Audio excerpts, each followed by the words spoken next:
জলসায় মহান একটি দিনে আরবি বছরের প্রথম মাস মহরম মাস, এই মহরম মাসের 10 তারিখে আজকে কিছু দিনই আলোচনা, কোরআন হাদিসের আলোচনা শোনার জন্য আসার মতো বসার মতো সুযোগ করে দিলেন। এই জন্য মহান আল্লাহর কাছে শুকরিয়া স্মরণ করে আলহামদুলিল্লাহ। লক্ষ কোটি দরুদ সালাম সেই প্যারা নবী, নূর নবী, উম্মতের দরজা কান্দার নবী, মদিনার কামলিওয়ালা নবী, যে নবীর উম্মত হওয়ার জন্য অন্যান্য নবী রাসূলগণ আকাঙ্ক্ষা করেছিলেন, কামনা করেছিলেন, আল্লাহ আমাকে যদি আপনি নবী না বানিয়ে সর্বশ্রেষ্ঠ রাসূলের উম্মত বানাতে, তাহলে আমরা ধন্য হয়ে যেতাম। সুবহানাল্লাহ। সেই শ্রেষ্ঠ নবী রাসূলের উম্মত হওয়ার সৌভাগ্য আপনারা আমাকে দান করেছেন বিনা দরখাস্তে, বিনা বেতনে। এই জন্য আল্লাহর কাছে আমরা শুকরিয়া স্মরণ করে আলহামদুলিল্লাহ। আল্লাহ পাক রব্বুল আলামিন আমাদের সবাইকে যেন যাহারাই আলোচনা শুনতেছি, যাহারাই মজলিসে আছি, আলোচনা থেকে যেন পরকালীন জীবনের জন্য কিছু পাথর সংগ্রহ করতে পারি, আমল করতে পারি, আপনারা আমল করতে পারে, আপনাদের সাথে আমিও আমল করতে পারি। আল্লাহ আমাদের সকলকে সেই তৌফিক দান করুন। আমিন। আল্লাহ পাক রব্বুল আলামিন যদি আপনাকে আমাকে দয়া না করতো, রহম না করতো, করুণা না করতো, তাহলে কিন্তু আপনি আমি এসে এখানে উপস্থিত হতে পারতাম না। কারণ আল্লাহ পাক রব্বুল আলামিন যখন তার প্যারা নবী, নূর নবী, উম্মতের দরজা কামদার নবী, মদিনার কামলিওয়ালা নবীকে যখন নবুয়ত দিয়ে দুনিয়াতে পাঠিয়েছিলেন, কোরআনের আলোটা যখন চারদিকে ছড়িয়ে পড়া শুরু করলেন, এই ছড়িয়ে পড়ার সাথে সাথে যখন কাফিররা দেখতে পেল, আবু জেহেল, উতবা, সাইবা যখন দেখতে পেল কোরআনের বাণী চারদিকে ছড়িয়ে পড়ছে, এই কোরআনের বাণীকে চেপে রাখা যাচ্ছে না, কোরআনের নূরকে থামিয়ে দেওয়া যাচ্ছে না, মুহাম্মদুর রাসূলুল্লাহ সাল্লাল্লাহু আলাইহি ওয়াসাল্লামকে আর বাধা দেওয়া যাচ্ছে না। সাথে সাথে তারা একটি গোপন করে চলে আসলো, মজলিসে বসলো, যে বলবো যে কিভাবে আমরা মুহাম্মদকে প্রতিহত করতে পারি। বলেন না নাউজুবিল্লাহ। আলহামদুলিল্লাহ। এই কথা বলার পরে সকলে যখন সিদ্ধান্ত নিলেন যে ওই কোরআনের বাণী যখন তিলাওয়াত করা হবে, কোরআনের আলোটা বাণীটা যখন তিলাওয়াত করা হবে, তোমরা সাথে সাথে কোরআনের বাণী যেখানে শুনবে তোমরা এমন ভাবে কোন সরবরাহ লাগিয়ে দিবে যে ওই কোরআনের বাণী যখন যে তিলাওয়াতের শব্দটা হবে, তার থেকে তোমাদের শব্দটা যেন বহুগুণে বৃদ্ধি হয়। বলেন না নাউজুবিল্লাহ। আলহামদুলিল্লাহ। বলেন না নাউজুবিল্লাহ। আলহামদুলিল্লাহ। এমনি ভাবে যখন তারা এই সিদ্ধান্ত নিয়েছিলেন, আপনার আমার সৃষ্টিকর্তা মহান রব্বুল আলামিন সাথে সাথে সেই গোপন তত্ত্বটা ফাঁস করে কোরআনের মধ্যে জানিয়ে দিয়েছিলেন তার হাবিবকে। হে আল্লাহ রাসূল, তারা কিন্তু এই গোপন বইতে বসেছে, কোরআনের বাণী যখন তেলাওয়াত করা হবে তখন তারা সর্বশ্রেষ্ঠ করবে। সাথে সাথে আল্লাহ কোরআনের কারিমের মধ্যে জানিয়ে দিলেন, وقال الذين كفروا لا تسمعوا لهذا القرآن والغوا فيه لعلكم تغلبون। বলেন আল্লাহু আকবার। আল্লাহু আকবার। কাফিররা বলতে শুরু করলো, وقال الذين كفروا, কাফিররা বলতে শুরু করলো, লা তাসমাউ লিহাযা আল-কুরআন, তোমরা যখনই তোমাদের এই কোরআনের বাণীটা তোমরা কানে শুনবে, ওয়ালগাউ ফীহি লাআল্লাকুম তাগলিবুন, তোমরা সেখানে সত্যবল সরবরাহের সৃষ্টি করে দিবে, কারণ কোরআনের বাণীটা তোমাদের কানের মধ্যে পৌঁছে না পৌঁছে। বলেন না নাউজুবিল্লাহ। আল্লাহ। ঘোষণা দিয়েছে কে? আল্লাহ। ঘোষণা দিয়েছেন কে? আল্লাহ। ঘোষণা দিয়েছেন কে? আল্লাহ। এজন্য আপনার আমার সব সময় খেয়াল রাখতে হবে, যখনই কোরআনের আলো আয়াত তেলাওয়াত করা হয়, কোরআনের বাণী যখন আপনি আমি শ্রবণ করে সাথে সাথে চুপ থাকতে হবে, নীরবে শুনতে হবে। কারণ এই কোরআনের বাণী আপনার একটি বাণী, আল্লাহ নিজেই যার চ্যালেঞ্জ ঘোষণা করেছেন, লা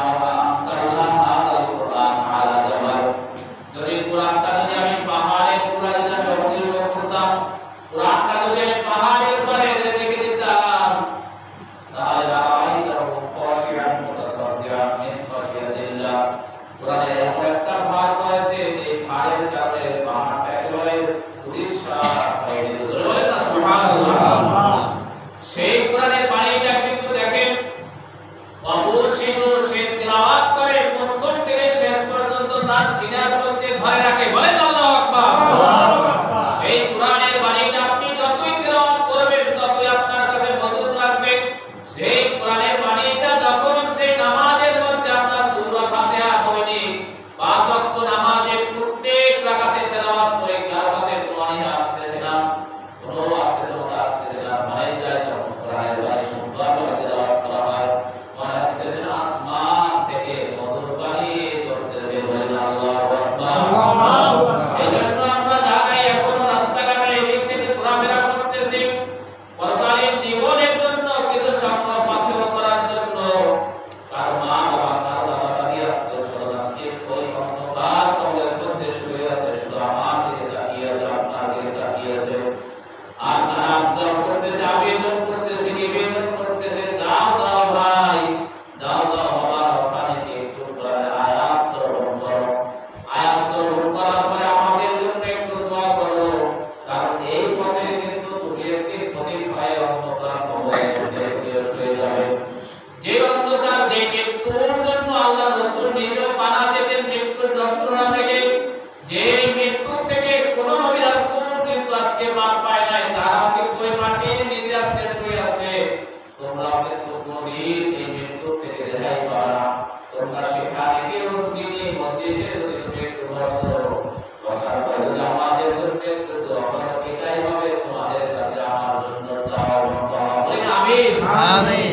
এজন্য যারা এখন এই দেশে আসি সংক্ষিপ্ত সময়ের জন্য আজকের এই দরুদে মিলাদে এই মজলিসে যেহেতু মহরম মাসের আজকে 10 তারিখ, আশুরা মানে 10, আশুরা মানে 10, আজকে মহরম মাসের 10 তারিখ। এই 10 তারিখে আল্লাহ পাক রব্বুল আলামিন এই দুনিয়াকে সৃষ্টি করেছেন, এই দুনিয়াকে আবার ধ্বংস করবেন। এই হযরত আদম আলাইহিস সালাতু ওয়াস সালামকে মহরম মাসের 10 তারিখ সৃষ্টি করেছেন, আবার তার জান্নাতে রেখেছেন, আবার জান্নাত থেকে দুনিয়াতে পাঠিয়েছেন, আবার দুনিয়াতে পাঠানোর পরে আল্লাহ তাদের তওবাকে কবুল করেছিলেন। নূহ আলাইহিস সালাতু ওয়াস সালাম নিশ্চিতে সালামকে জানাই দিয়েছিলেন, মুসা আলাইহিস সালাতু ওয়াস সালামকে সেই গিলগাতের ঘোড়াকে ওখানে উড়িয়ে মারিয়েছিলেন। আর মুসা আলাইহিস সালাতু ওয়াস সালাম আল্লাহর কুদরতে নির্মাণ পাহাড় দিয়েছিলেন। সুবহানাল্লাহ।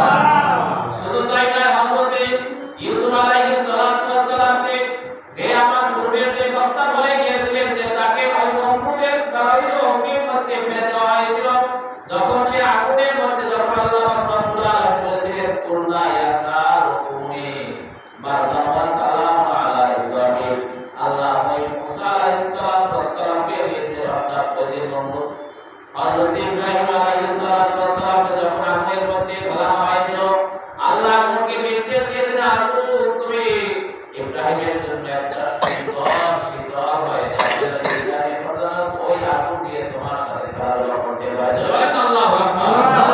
এটা হলো ঈমানের চেতনা, এটা হলো ঈমানের শক্তি। অর্থাৎ আল্লাহর প্রতি যার যত অটল বিশ্বাস হবে, আল্লাহর প্রতি বিশ্বাসের সাথে যদি আপনি আমি যদি রাসূলের আদর্শ সাথে মানতে পারি, যদি রাসূলের আদর্শ মানা যায়, এর সাথে সাথে যদি আপনি কোরআনে কারিমের সাথে যদি সম্পৃক্ত করতে পারেন, আপনার জীবনকে যদি কোরআনের সাথে সম্পর্ক করতে পারেন যদি, তাহলে কিন্তু মৃত্যুর পরে ওই কোরআন আপনাকে সাথী হয়ে পাহারা দিবে। বলেন আলহামদুলিল্লাহ। শুধু তাই নয়, হযরত ইমাম আবু হানিফা রাহমাতুল্লাহি আলাইহি একদিন রাস্তা দিয়ে হেঁটে যাচ্ছিলেন, হঠাৎ করে যাওয়ার পরে একটা লোক তাকে বলছিলেন যে এই ব্যক্তি রাতের বেলা তিনি ঘুমায় না, তিনি শুধু রাতের বেলা ইবাদত করে। এই কথা যখন ওই হযরত ইমাম আবু হানিফার কানের মধ্যে এসে গেল, যাওয়ার পরে ইমাম আবু হানিফা যখন এই কথা শুনলেন, শোনার পরে তার মনের মধ্যে একটা ভয় আসলো, আতঙ্ক আসলো যে হায় হায়, আমাকে মানুষ এই কথা বলে আমি রাতের বেলায় ঘুমাই না, আমার ইবাদতটা মনে হয় এরা জেনে ফেলেছে। সাথে সাথে ইমাম আবু হানিফা ওই ঘটনা জানার পরে পরের দিন থেকে রিয়াল কিন্তু কোনদিন বিছানায় তিনি তার গা লাগায় নাই, সারা রাত নামাজে দাঁড়িয়ে যেতেন, সারা রাত নামাজে দাঁড়িয়ে দাঁড়িয়ে শুধু কোরআন প্রেমিক, তিনি কোরআন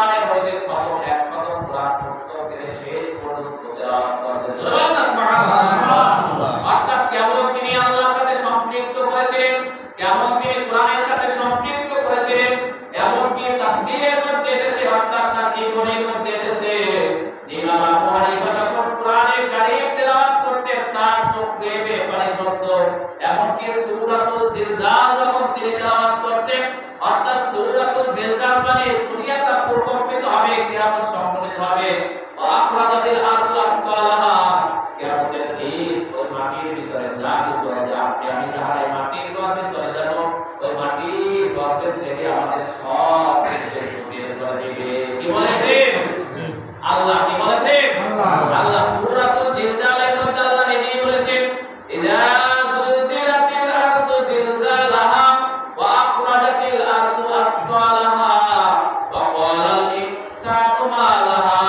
অর্থাৎ পৃথিবীটা এমন ভাবে প্রকম্পিত হয়ে যাবে, আর সমস্ত ভারী বোঝাগুলো সব কিছু বের করে দিবে।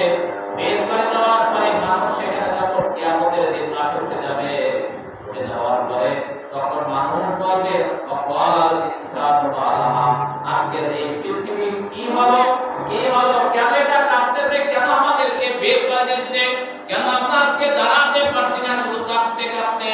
সেই দিন আল্লাহ বলেন, ইয়াউমাইদিন মুহাদ্দিসু আখবারাহা, সেই দিন আল্লাহ রাব্বুল আলামিন ওই তার সব খবর কিন্তু সেখানে আমলনামা আপনার আমার সামনে দিয়ে দিবেন।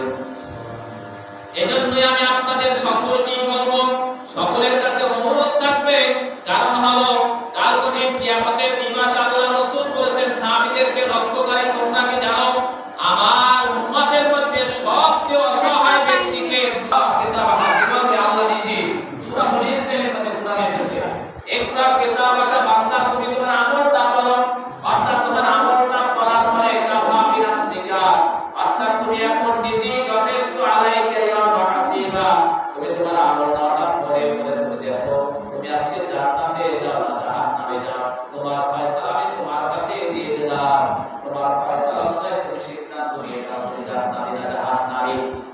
আল্লাহ রাসূল বললেন যে ওই কিয়ামতের দিন মানুষ দুনিয়াতে এত কিছু আমল করেছে, এত নেকির কাজ করে এসেছে, কিন্তু যখন তার আমলনামাটা যখন তার হাতে দেওয়া হবে, দেওয়ার পরে দেখতে পাবে যে তার আমলনামাগুলো নাই, তার ভালো নেকির কাজগুলো নাই, শুধু পাপ কাজগুলো করেছে। তখন জিজ্ঞাসা করবে যে আল্লাহ আমার ওই নেকির আমলগুলো কোথায়, কি করেছে, কোথায় গেল তার আমলগুলো? সাথে সাথে আল্লাহ ওই ব্যক্তির মানে স্মরণ করিয়ে দিবে, পাশের থেকে বলে দেওয়া হবে, তুমি না ওই জায়গায় তুমি কোনো ভাইয়ের ভাব নষ্ট করেছিলে, তাকে কথা দিয়ে কষ্ট দিয়েছিলে, বা তার বিবাদ করেছিলে, তুমি তার বিবাদ করার কারণে তোমার আমলনামা থেকে তোমার তাই নেকগুলো তার আমলনামায় দেওয়া হয়েছে। আজকে যখন ওই ব্যক্তির সেই নেক ব্যক্তিতে যখন তার নেক শেষ হয়ে যাবে, শেষ হয়ে যাওয়ার পরে তার কোনো নেতৃত্ব বাকি থাকবে না। সাথে সাথে যার বিবাদ করা হয়েছিল, যার হক নষ্ট করা হয়েছিল, যাকে গালি দেওয়া হয়েছিল বা খারাপ কথা বলা হয়েছিল, ওই ব্যক্তির আমলনামা থেকে পাপ এনে তার বোঝায় মাথায় চাপিয়ে দেওয়া হবে, বলেন না নাউজুবিল্লাহ। তখন সাথে সাথে ওই ব্যক্তি নিঃস্ব হয়ে শুধু কাঁদতে থাকবে। আল্লাহ রাসূল বলেন কিয়ামতের দিনে ওই ব্যক্তি ওই উম্মতে আমার সবচেয়ে নিঃস্ব অসহায়, যে ব্যক্তির কোনো আমল করা সত্ত্বেও যে দুনিয়াতে কিছু রেখে আসতে পারে না, সব কিছু দুনিয়াতে বসে সব কিছু শেষ করে এসেছে, এই ব্যক্তি কিন্তু একেবারে কিয়ামতের দিন নিঃস্ব হয়ে যাবে। আল্লাহ রাব্বুল আলামিন এই আমাদের ছোট্ট একটা কথা থেকে, কারণ কি আপনি দেখেন, যদি আপনি বিশ্বাস না করেন, আপনি যদি কোরআনের সাথে যদি সম্পৃক্ত হতে চান, কোরআনের সাথে যদি আপনি লাইন লাগাতে চান, যদি আপনি সংযুক্ত করেন, তাহলে দেখেন আল্লাহ রাব্বুল আলামিন কোরআনে কিন্তু বলেছেন মা ইয়াতালাফাযু মিন কওলিন ইল্লা লাদাইহি রাকীবুন আতীদ। বলেন আল্লাহু আকবার। অর্থাৎ মা ইয়াতালাফাযু মিন কওলিন, অর্থাৎ আপনি যখন আপনার মুখ থেকে যখন একটা লফজ, একটা শব্দ বের করবেন, মা ইয়াতালাফাযু মিন কওলিন ইল্লা লাদাইহি রাকীবুন আতীদ, অর্থাৎ আমার এই কথাটা রেকর্ড করার জন্য, কোড করার জন্য এখানে একজন প্রহরী রয়েছে, যে সাথে সাথে যদি আমি ভালো কথা বলি, ভালো কথা বলার পরে সে নেকির উপর রাস্তায় ভালো ফেরেশতা সে লিখে রাখবে, আর খারাপ কাজের জন্য যে বেদিত আছে একজন নেককার ফেরেশতা সে খারাপ কথাটা লিখে রাখবে। এজন্য আপনার আমার সবসময় খেয়াল রাখতে হবে, যদি আপনি কোথাও যাই বা আপনি যান, সেখানে গিয়ে যেন অতিরিক্ত বিরুদ্ধ কথা অর্থাৎ থেকে যেন আমরা যেন ফিরে থাকতে পারি, দূরে থাকতে পারি। কারণ হলো যদি এটা এই সূরাতে অনেকেরই মুখস্থ আছে, ওয়াইলুল লিকুল্লি হুমাযাতিল লুমাযা, ওয়াইলুল লিকুল্লি হুমাযাতিল লুমাযা, সূরাতুল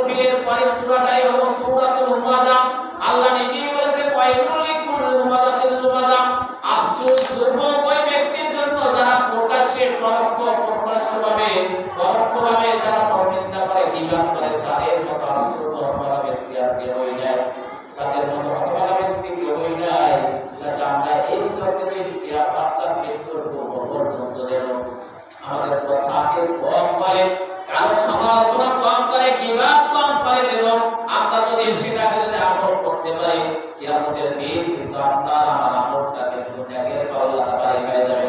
আল্লাহ পাক রব্বুল আলামিন আমাদের সবাইকে এই ভালো কাজগুলো করার তৌফিক দান করুন। সবাই আমিন আমিন আমিন আমিন। কারণ আল্লাহ দেখেন আমাদের জন্য কত গুনাহ সুযোগ আল্লাহ দিয়েছেন, শুধু একমাত্র জনাব মুহাম্মদুর রাসূলুল্লাহ সাল্লাল্লাহু আলাইহি ওয়াসাল্লামের উম্মত হওয়ার সৌভাগ্য আমাদেরকে দান করেছেন। কারণ যদি হযরত মুসা আলাইহিস সালাতু ওয়াস সালামের বিরুদ্ধে আপনি লক্ষ্য করেন, যিনি ছিলেন আল্লাহর নবী, যার প্রতি তাওরাতকে অবতীর্ণ হয়েছিল, বলেন আল্লাহু আকবার। সেই মুসা আলাইহিস সালাতু ওয়াস সালাম যখন তাওরাতকে যখন পাঠ করতেন, যখন তাওরাতকে পাঠ করার পরে যখন তিনি দেখতে পেলেন উম্মতে মুহাম্মাদের এত ফজিলত, এত মর্যাদা, এত মর্তবা, এই মর্যাদা দেখতে দেখতে তিনি একবার আল্লাহর কাছে ফরিয়াদ করেছিলেন, কোরআনের ভাষায় বলেছে যে আল্লাহ আপনি সেই উম্মতে মুহাম্মাদের আমাকে উম্মত বানাও। আল্লাহ সাথে সাথে মুসাকে জানিয়ে দিয়েছেন, হে মুসা, আমি তো তোমাকে দুনিয়ার বুকে একজন রাসূল হিসেবে প্রেরণ করেছি, তুমি তো রিসালাতের দায়িত্ব নিয়ে তুমি তো কাজ করতেছো, তুমি আর নবীর উম্মত হতে পারবে না। বলেন আল্লাহু আকবার।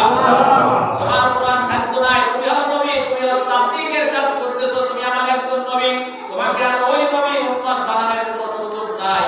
এমনি ভাবে এক সাহাবী রাতের বেলা স্বপ্ন দেখলেন, এই স্বপ্ন দেখার পরে দেখলেন কিয়ামতের বাজার হয়ে গেছে। হয়ে যাওয়ার পরে দেখতেছে সকল নবীদের সাথে দুইটা নূর চলাচল করছে, আর তার উম্মতের সাথে দুইটা নূর, আর উম্মতে মুহাম্মাদের সাথে একার সাথে দুটো নূর, আর রাসূলের সাথে শুধু নূর। প্রত্যেকটা বছর থেকে নূর চলাচল করছে। স্বপ্ন দেখে রাসূলের কাছে জিজ্ঞাসা করলেন, আমি এই স্বপ্ন দেখেছি, তিনি ছিলেন একজন ইহুদি, তিনি ছিলেন একজন ইহুদি, এরপরে যখন রাসূলের কাছে আসার পরে বললেন, তুমি কি তাওরাত পড়াই?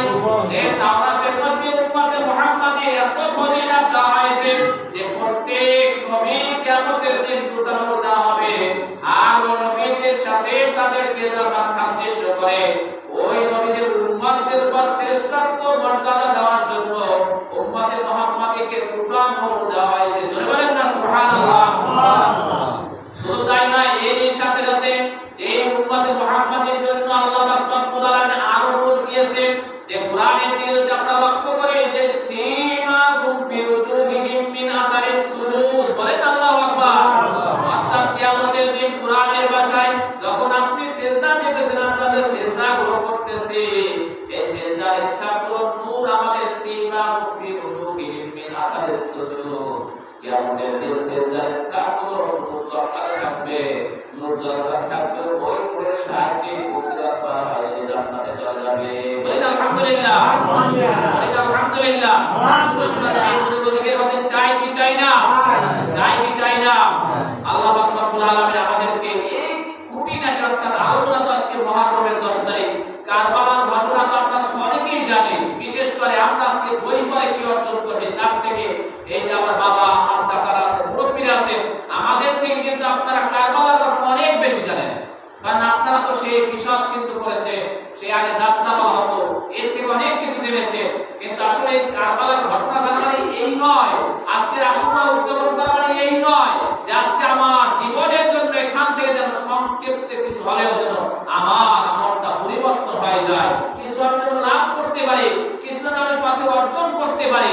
জানি না বাবা কার দরজায় এসে কখন এসে মৃত্যুর পরোয়ানা এসে দাঁড়িয়ে যায়, তখন কিন্তু আপনি একটু সুযোগ পাবো না। এই সুযোগ থাকতে আপনি আমার পরকালীন জীবনের জন্য পথে সংগ্রহ করতে হবে। আল্লাহ আমাদের এতটুকু পথে সংগ্রহ করার তৌফিক দান করুন। আমিন। যে কথা বলতেছিলাম যে হযরত মুসা আলাইহিস সালাতু ওয়াস সালাম, যাকে আল্লাহ পাক রব্বুল আলামিন এই মুহররমের 10 তারিখে নীলনদ থেকে পার হয়ে পান্তিত পার চলে গিয়েছিলেন, আর মুসার সাথে যে ব্যক্তি টক্কর লাগিয়েছিল ফেরাও, তার দরবারে হাদিসের ভাষায় তাকে নীলনদের মধ্যে ডুবে মারছিলেন। সে মুসা আলাইহিস সালাতু ওয়াস সালামের জীবনের দিকে আপনি তাকান লক্ষ্য করেন, তার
দিতেন। যখন ফেরেশতারা কবরটা খনন করতেছিলেন, খনন করার পরে বললেন যে তাহলে আপনি একটু এই কবরের মধ্যে আপনি একটু শুয়ে যান। বলেন আল্লাহু আকবার। আল্লাহ কি লীলা খেলা, আমাদের থেকে কি শিক্ষা গ্রহণ করতে হবে। দেখেন সামনে গেলেই সেই মজার কাহিনী। অর্থাৎ যখন মুসা আলাইহিস সালাতু ওয়াস সালাম যখন কবরের মধ্যে শুয়ে গেলেন, শুয়ে যাওয়ার পরে মুসার মনটা পরিবর্তন হয়ে গেল। পরিবর্তন হয়ে যাওয়ার পর মুসা আলাইহিস সালাতু ওয়াস সালাম বললেন, হে পবিত্র দুনিয়াতে কোনো নির্জন জায়গা নাই, আর আমি নির্জন জায়গার জন্য আমি এখানে প্রস্তুত হয়ে যাই। বলেন আল্লাহু আকবার। মুসা আলাইহিস সালাতু ওয়াস সালাম এই কথা বলার পরে সাথে সাথে আবার উঠলেন। ওনার পরে যখন কবর সুন্দরভাবে খনন করা হলো, খনন করার পর আবার ফেরেশতারা বললেন, আপনি আরেকটু শুনে দেখেন যে আপনার শরীরে বাঁধে কিনা। বলে কারা? ফেরেশতারা। কারা বলে? ফেরেশতারা বলতেছে। যখন মুসা আলাইহিস সালাতু ওয়াস সালাম সেখানে শুয়ে গেলেন, শুয়ে যাওয়ার পরে যখন সাথে সাথে জান্নাত থেকে একটা বল আল্লাহ পাঠিয়ে দিলেন। বলেন আল্লাহু আকবার। যখন জান্নাতি বলটা আসলো, আসার পরে যখন মুসার হাতে বলটা দেওয়া হলো, দেওয়ার পরে মুসা যখন এত জান্নাতি ফল এত সুন্দর যখন খাওয়া শুরু করতেছিল, সাথে সাথে আল্লাহ ফেরেশতা আজরাইলকে নির্দেশ দিলেন, আজরাইল তুমি যাও মুসার জান্নাত অবস্থায় নিয়ে আসো। সুবহানাল্লাহ। সে আল্লাহর একজন নবী যাকে আল্লাহ পাক রব্বুল আলামিন যখন সে যে খাবারটা শুরু করবে তাকে সেই সুযোগটা কিন্তু দেয় না। যিনি রিসালাতের দায়িত্ব পালন করে দুনিয়া থেকে চলে গিয়েছিলেন, কিন্তু একটু খাবার মতো সুযোগ তাকে দেয় না। এজন্য আমাদের এখান থেকে শিক্ষা গ্রহণ করতে হবে। আপনার আমার পক্ষকার কালে মৃত্যু এসে যায়, ওই